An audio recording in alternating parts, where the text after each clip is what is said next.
고린도전서 15장 10절입니다. 고린도전서 15장 10절. 앞에 PPT에도 나오는데 우리 한 절이라 다 같이 합독하겠습니다. 시작. 그러나 나 된 것은 하나님의 은혜로 된 것이니 내게 주신 그의 은혜가 헛되지 아니하여 내가 모든 사도보다 더 많이 수고하였으나 내가 한 것이 아니오 오직 나와 함께 하신 하나님의 은혜로라. 아멘. 추수감사절 말씀 준비하고 한 2달여 동안 이렇게 말씀을 위해서 기도했는데 하나님께서 주시는 마음이 이 바울사도의 그 은혜가 어떤 건지, 이 바울사도의 생애에 그의 일생 가운데서 하나님이 주시는 은혜가 어떤 것인지에 대해서 묵상을 이렇게 하게 하셨습니다. 그래서 그 말씀을 오늘 나누고 함께 기도하는 시간을 갖겠습니다.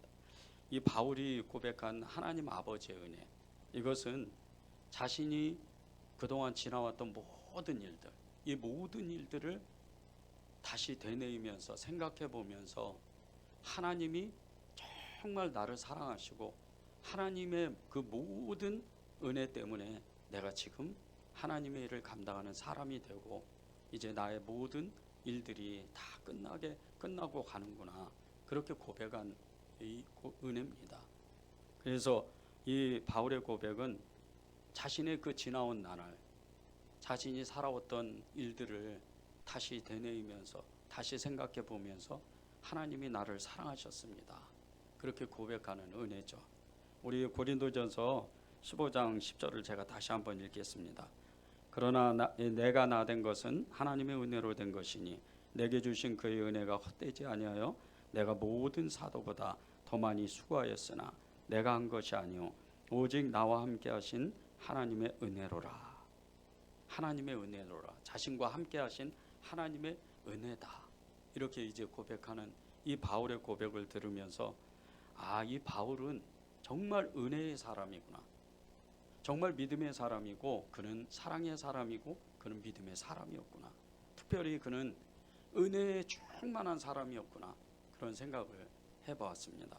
이 바울 사도를 은혜의 사람이다, 그렇게 부르는 이유가 있습니다. 바울이 전한 복음이 은혜의 복음이었기 때문입니다. 고린도전서 15장 1절과 4절을 읽겠습니다. 형제들아, 내가 너희에게 전한 복음을 너희에게 알게 하노니 이는 너희가 받은 것이요 또 그 가운데 선 것이라. 너희가 만일 내가 전한 그 말을 굳게 지키고 헛되이 믿지 아니하였으면 그로 말미암아 구원을 받으리라. 내가 받은 것을 먼저 너희에게 전하였느니 이는 성경대로 그리스도께서 우리 죄를 위하여 죽으시고 장사 지낸 바 되었다가 성경대로 사흘 만에 다시 살아났다. 이 바울이 전한 복음, 자신이 먼저 복음을 받았다는 겁니다. 이 고린도 교인도 고린도 사람들에게 복음을 전할 때 내가 먼저 하나님의 은혜를 받았다, 내가 먼저 하나님의 복음을 받았다. 그런데 그 복음이 죽음과 부활의 신앙이었다는 거예요. 내가 받은 이 복음은 하나님의 은혜로밖에 설명할 수밖에 없는 그 하나님의 복음이었다, 그렇게 지금 고백하고 있는 겁니다. 3절에 보면 내가 받은 것을 먼저 너희에게 전하였다, 이렇게 고백을 했는데 내가 받은 것, 저와 여러분이 다 받은 거잖아요. 하나님의 복음을 받은 것. 우리 죄를 위해서 예수님은 십자가에서 당신의 생명을 주시고 그 보혈로 우리의 모든 죄를 사하셨다. 죽음의 신앙이죠. 죽음의 믿음이에요. 이 믿음을 우리가 소유하고 하나님을 고백하고 하나님을 그렇게 사랑하는 겁니다. 그런데 여기서 끝나지 않고 사흘 만에, 3일 만에 예수님은 살아나셨다는 거예요. 여기서 끝나면 그냥 그랬나 보다 이럴 수도 있는데 바울이 고백했던 그 은혜의 복음은 사흘 만에 예수님은 살아나셨다. 그래서 죽음과 부활의 그 신앙을 이 바울이 고백하는 겁니다.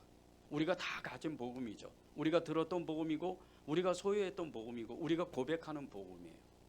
나로 나 된 것은 하나님의 은혜였다, 그렇게 고백하는 것은 하나님이 나를 사랑하셨다, 그리고 내 죄를 사하시고 그 부활의 능력으로 나와 함께 하셔서 내가 이 땅에서 힘들고 지치고 어렵고 때로는 행복하게 살고 때로는 부자로 때로는 성공하고 때로는 명예를 얻고 그런 삶을 산다 하더라도, 어려운 삶을 살고 행복한 삶을 산다 하더라도 우리가 잊지 말아야 되는 것은 부활의 믿음이었다는 거예요.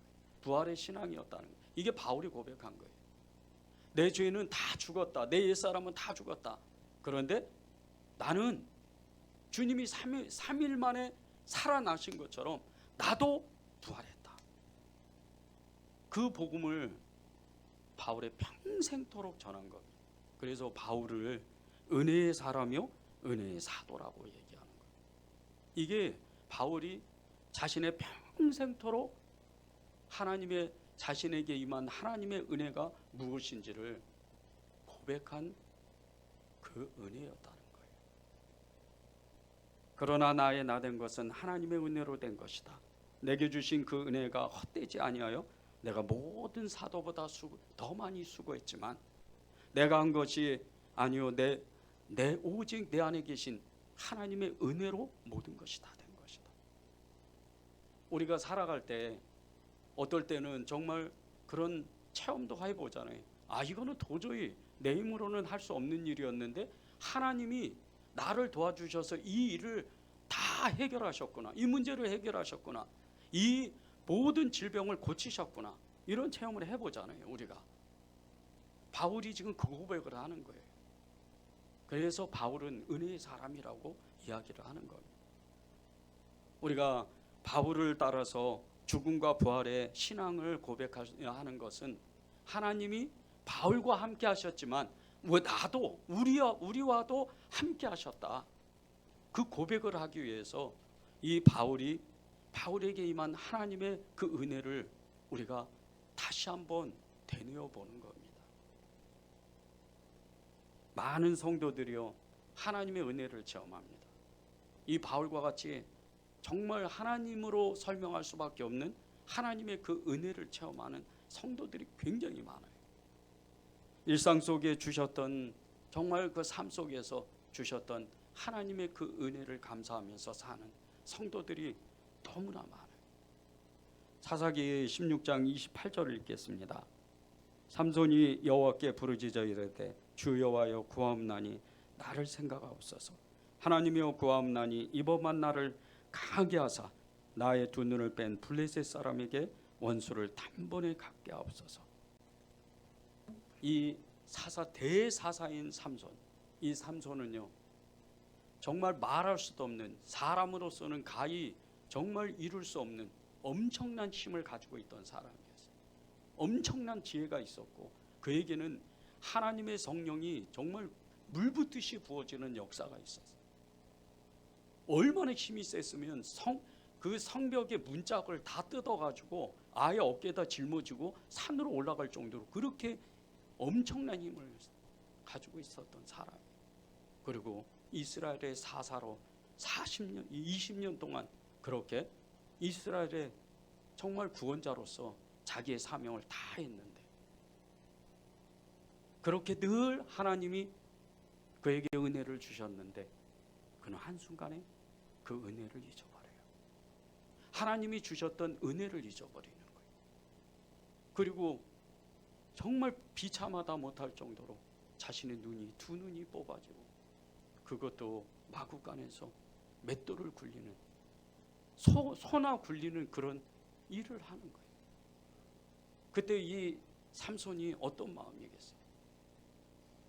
자신의 마음이 너무나도 쓸쓸한 거예요. 자신의 마음이 너무나도 하나님께 죄송한 거예요. 이 삼손이 깨달았던 하나님의 은혜는요 평소에 자기에게 주었던 그 수많은 하나님의 은혜들, 그 수많은 하나님의 능력들, 그것을 다시 한번 생각해봐요. 내가 왜 그것을 잊어버렸지? 내가 왜 그것을 놓쳤지? 그러면서 하나님께 회개하는 거예요. 그 회개가 그의 머리털을 자라게 만들어요.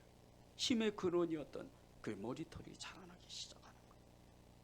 그리고 오늘 마지막으로 그는 하나님의 엄청난 일을 하기 위해서 20년 동안 하지 못했던 그 일을 하기 위해서 이 고백을 하는 거예요. 사사기 16장 28절입니다. 삼손이 여호와께 부르짖어 이르되 주 여호와여 구하옵나니 나를 생각하옵소서. 하나님이여 구하옵나니 이번만 나를 강하게 하사 나의 두 눈을 뺀 블레셋 사람에게 원수를 단번에 갖게 하옵소서. 그리고 그는 힘이 돌아와요. 20년 동안 이 블레셋 사람들을 죽였던 것보다 그 순간에, 그 밤에 그 한 번의 힘으로 인해서 거의 2배 이상 블레셋 사람들을 죽입니다. 이 삼손의 고백을 보면서 우리가 잊지 말아야 되는 게 있어요. 지금 우리가 가지고 있는 형편과 처지, 우리가 살고 있는 모든 삶의 모습들, 이것이 얼마나 큰 은혜인지를 아셔야 돼요. 이것은 하나님의 은혜였어요. 모든 것이 하나님의 은혜. 모든 것은 하나님이 주권적으로 나를 사랑했기 때문에 당신의 아들 예수 그리스도 그분까지 주시면서 나를 사랑하셔서 지금 내가 이해할 수 없는 그런 일들, 나는 남들보다 성공하지 못하고 남들보다 부자도 아니고 남들보다 가진 것도 없는데도 하나님이 나를 사랑하셔서 가장 큰 은혜를 나에게 주셨다. 이 고백을 잊지 말아야 돼요. 예수님을 기다렸던, 메시아를 기다렸던 사람이 2사람이 있습니다. 성전에서 늘 소외받으면서 성전 기퉁이에서, 그것도 성전 중앙에 들어가지 못하고 기도만 했던 사람이 있어요. 그것은 하나님의 성령이 그에게 메시아를 기다리라, 메시아가 네 눈앞에 나타날 것이다, 그 약속의 말씀을 붙잡고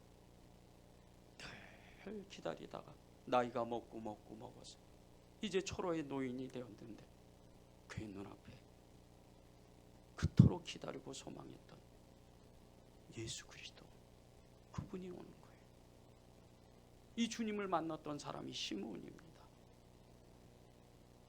나는 이제 죽을 날이 가까웠는데 하나님의 약속은 언제 이루어질까? 늘 주님은 나를 찾아오신다 그랬는데 그날 찾아오시는 거예요. 그런데 이 시므온이 그렇게 오랫동안 살아왔던, 그렇게 사람들이 알아주지 않는 자신의 그 삶을 뒤돌아보면서 한순간에 눈이 열려요. 이것은 하나님의 은혜였다. 그와 똑같이 안나라는 여선지자가 있어요. 일찍 결혼했으나 남편에게 이혼당하고 성전에서 50년을 넘게 기도만 했던 사람이에요. 그냥 기도만 했어요. 자기가 아무리 선지자라고 이야기해도 아무도 그가 선지자인 것을 알지를 못해요. 이 사람이 안나입니다. 하나님, 주님이 언제 오실까요? 주님은 언제 오실까요? 그렇게 이 안나도 젊었은 그 모습들이 다, 젊은 모습들이 사라지고 머리에는 백발이 성성하고 나이가 너무 많이 들었어요. 그런데 주님을 만나는 거예요. 그리고 고백하는 거예요. 이 모든 것은 하나님의 은혜였습니다. 거지 나사로 이야기는 여러분이 너무나도 잘 아실 거예요. 이 거지 나사로는요, 부자의 집 앞에서, 대문 앞에서 구걸하면서 살았어요. 너무 비참하잖아요. 봄, 여름, 가을, 겨울 그 모진 풍파를 다 겪으면서 어떨 때는 정말 너무나 더러운 음식이 몸 밖으로 던져지는데 그것도 그냥 주는 게 아니고 던져지는 거예요. 땅바닥에 떨어지고 흙은 다 묻어 살기 위해서 먹는 거예요. 그런데 이 나사로가 한 가지 소망을 잊지 않아요. 나는 천국 간다. 나는 하나님을 믿는다. 얼마나 많은 눈물이 그 대문 앞에 쏟아졌을 거예요. 그 대문에 얼마나 많은 눈물이 거기에 쌓이고 또 쌓였을 거예요. 나사로가 그렇게 계속해서 올 때 부자는 호의호식 하면서 그렇게 밤낮으로 잔치를 벌이면서 그렇게 풍족하게 사는 거예요. 얼마나 많은 아픔이 있었고 얼마나 많은 눈물이 있었을까요? 그런데 나사로도 어느 날 하나님 앞에 가서 아브라함의 품에 안겨요. 그것이 하나님의 은혜였다는 거예요. 나사로같이 비참하게 살았는데도 그것이 하나님의 은혜였다는 거예요. 우리가 가정에서, 직장에서 이웃과 함께 살면서 우리가 한 가지 정말 잊지 말아야 되는 것이요, 우리도 시몬과 같이, 안나와 같이, 나사로와 같이, 바울과 같이 그렇게 하나님은 나를 사랑했다. 그리고 지금도 나와 함께 하신다. 그 고백을 잊지 말아야 돼요. 저는 하나님 아버지의 은혜를 너무나 많이 체험한 사람이에요. 은혜제일교회 지난 3년 동안 주셨던 은혜가 너무나도 많습니다. 하나님께서 저에게 지난 3년 동안 주셨던 그 수많은 은혜, 그것을 생각해보면서 하나님 말씀을 주십시오. 그때 이 말씀을 주셨어요. 요한복음 21장 18절입니다. 내가 젊어서는 스스로 띠띠고 원하는 곳으로 다녔거니와 늙어서는 내 팔을 벌리리니 남이 내게 띠띠우는 원하지 않은 곳으로 너를 데려갈 것이다. 젊었을 때 저는 제 마음대로 살았어요. 그러나 예수님 앞에 돌아와서 하나님을 사랑하게 됐어요. 그분을 쫓아가기로 결단했어요. 평신도 때 많은 사람들을 통해서 권사님 믿음이 너무나 좋아요, 그런 얘기를 너무 많이 들었어요.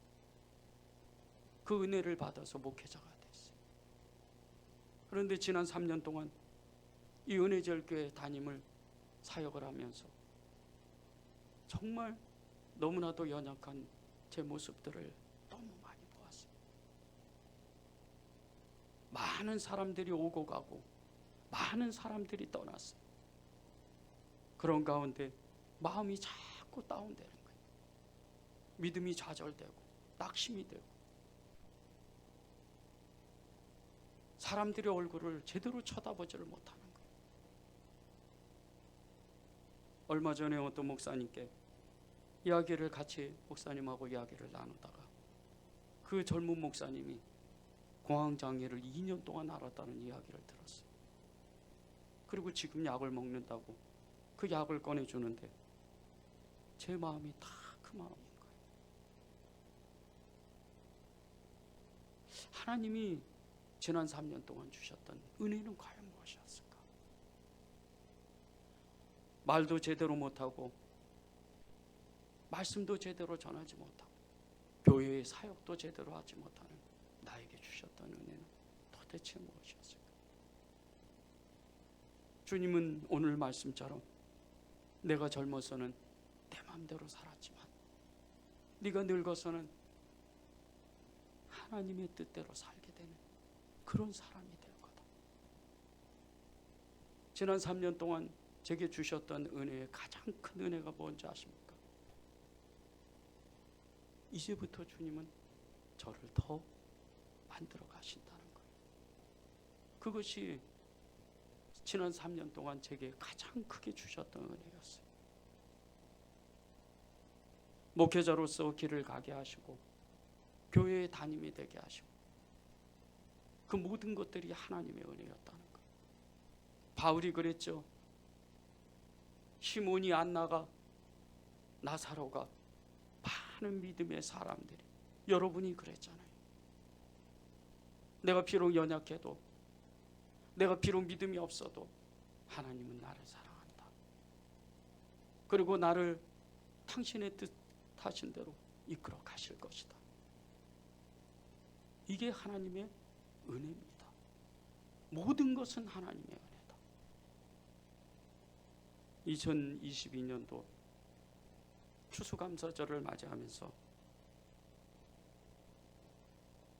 간증, 이 추수감사 간증 증인을 한 분을 초청하려고 그래요. 작년에 간증했던 너무 큰 은혜를 받았는데 올해도 저는 큰 은혜가 있을 줄을 믿습니다. 우리 강경순 사모님 나오셔서 지난 은혜를 이렇게 간증하겠습니다.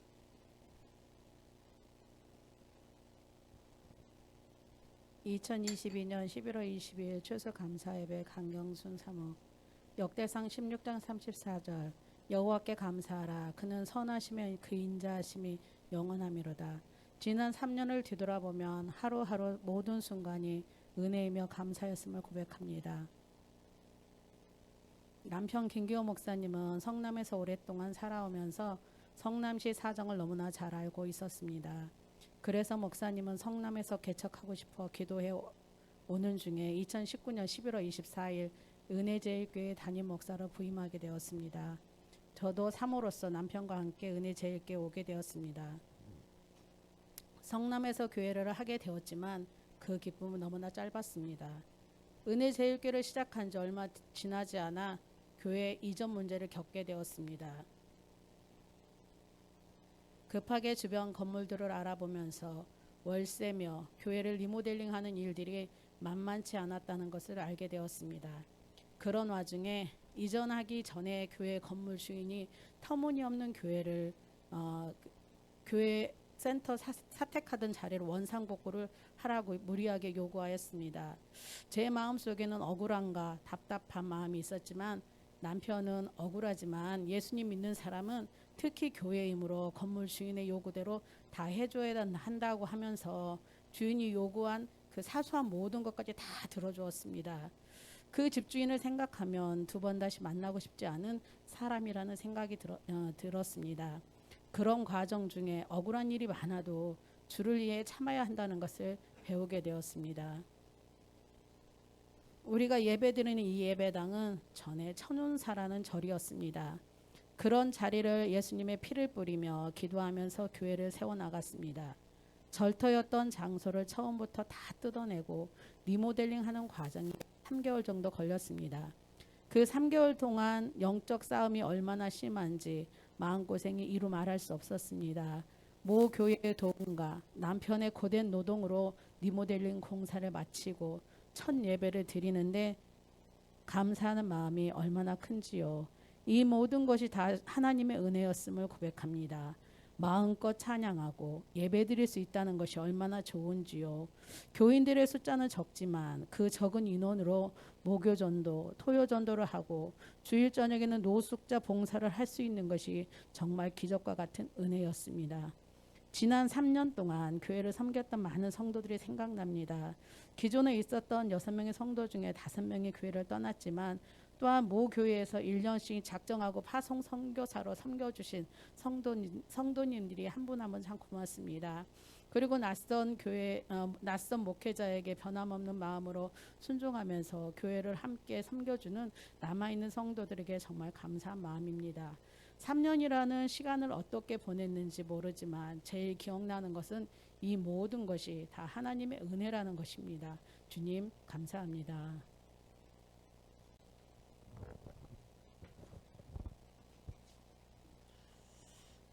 하나님께서 우리가 사는 모든 삶의 그 영역, 삶의 모든 것이 우리가 숨쉬는 것조차도 정말 하나님의 은혜였습니다. 이렇게 고백할 수 있는 그 정말 큰 은혜를 받으면 우리는요 아무리 힘들어도 힘들지 않아요. 코앞에 정말 도저히 내 힘으로는 해결할 수 없는 엄청난 태산과 같은 문제가 있어도 개의치가 않는 거예요. 아무렇지가 않는 거예요. 왜? 그분이 그 태산을 무너뜨릴 거니까요. 우리가 2022년 이 추수감사 예배를 드리면서 우리가 하나님께 고백해야 되는 거는요. 하나님, 지금 제가 이 자리에 있는 게 감사합니다. 그것은 주님의 은혜였습니다. 이게 하나님께서 저와 여러분에게 주시려고 하는 2022년 추수감사 예배 때 주시는 은혜입니다. 우리가 그 마음으로 주님을 더욱 고백하고 또 그 은혜를 하나님께 고백하는 이런 시간을 갖겠습니다. 반주가 없어서 우리 그 유튜브 방송으로 이렇게 나오면 같이 따라해 주시면 됩니다.